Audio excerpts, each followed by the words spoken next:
Coach Dennis Papadatos, tough one for the Pride today, 0-2 at the Grapple at the Garden. Your assessment of the first match against Princeton, a 33-9 loss. Your overall view of the match. I mean, you can't be happy. We lost 33-9 to a team that's not ranked top 25.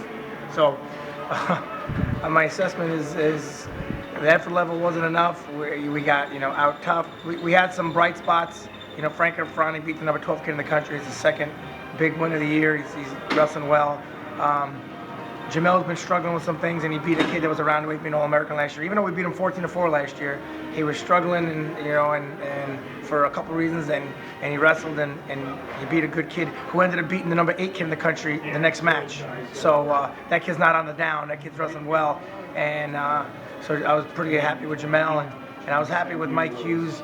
He dislocated his finger in the first 20 seconds of the match, and he wrestled the entire match. His hand taped if you saw it, his hand was completely out of place. It took the doctor half an hour after the match was over to get it back in place. So, I was happy with that, but for the rest, I wasn't happy with a lot of our fight, our effort. Some situations we fought like Omar Haddad fights and Damiana fights, but they make a ton of mistakes. Same thing with Conor Burke, they got to, minimize that because we got to have a better result than teams that I expected we could beat.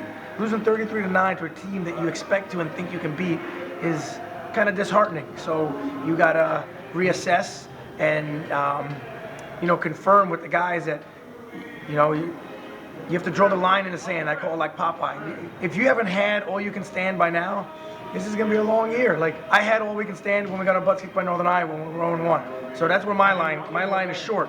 So some of these guys, we got to keep pushing them to their line, and hopefully they start coming out swinging more. Back to the drawing board, getting ready for Vegas. Second match against Maryland, 24-13, a better result, but nonetheless a loss to a team that you beat last year. For sure. Like you said, and I don't think they're better than last year. I'm not to put them down. We forfeited a weight to them last year too. We forfeited 25 to them. We have a few weights, we have a small roster, obviously, as the smallest roster in the country, and it really hurts us on depth. And, the only issue I really have with it is we have a few guys that are struggling with some things mentally, but we have no choice but to put them in. Sometimes you need a break. It'd be good to just sit and reassess, and we can't because we have no one else to put in there. So, it's frustrating because you almost have to help the guys get through it in the fire, which I personally don't mind. I like trial by fire. But it's not everyone reacts like me. Some guys need the reset button and get away from it.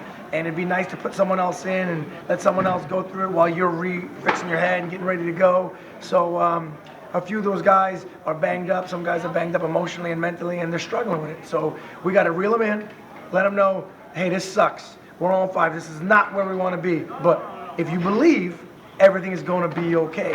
And that's the message that you got to put forth, and the secret is they got to believe it, and they got to think it in their head. Coach, what were your thoughts on Franco Fronti being able to go 0-2 and being able to 2-0. 2-0. Come on. I love you. And being able to pull off the upset win the first against Princeton. I don't think it was an upset. When we were looking at the matches, the first time we wrestled them in the Binghamton Open, we lost like 9-2, but we were down 6-0 in the first 20 seconds. They banged heads, and I thought like Frank broke his rib. And it happened in the first 10 seconds. The kid got a takedown, put Frank on his back, was up 6-0, and then the match was a 1-point match from then on. I'm like, we can beat this kid. I know we can beat this kid. Frank, you already had a top 10 win. And, coming into it was one of the matches that were like, okay, they're favored, but we can win this match. You know what I mean? Which, we were hoping 57 and 49, but none of those went our way. So thank God we at least got that one. So, but I'm happy with him, his consistency. He believes in where he's good, and we let him wrestle on there. And I try to get nervous. I don't like living and dying by the sword sometimes. Today, the sword did him well. You know what I mean? So we still got to open up a little more. We still got to get a little more so he doesn't have to just rely on his sword. But I'm happy with him. He's in a really good place mentally. So we got to find a way to keep him, on this pace. So when the other guys are coming back, he's not going the other direction. You know what I'm saying? Which is a daunting task. He's got about 3-4 more months, but he's in a good place right now.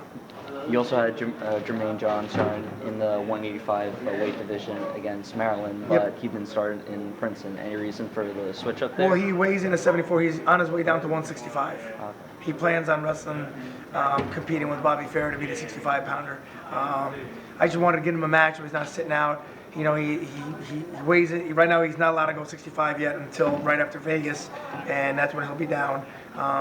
And 74, he's weighing in at 74 and bumping up, but I'm putting Frank in there. Frank's the hot hand, and I told him that Frank beat him in the wrestle-off. Frank's been out wrestling him in the tournaments. It's Frank's spot, so he wants to go 65. But he's, I thought Damiano's doing a good job. I just want to make sure Frank's having his matches. I mean, Jermaine's having his matches, so we can kind of keep everyone firing all cylinders. That's why we need more depth. It'd be nice to do that with other weights. I'd like to sit Damon. Jelani really needs to sit right now. He's not 100%. And he's losing the kids. He beat both those kids last year, and he's better than both those kids this year.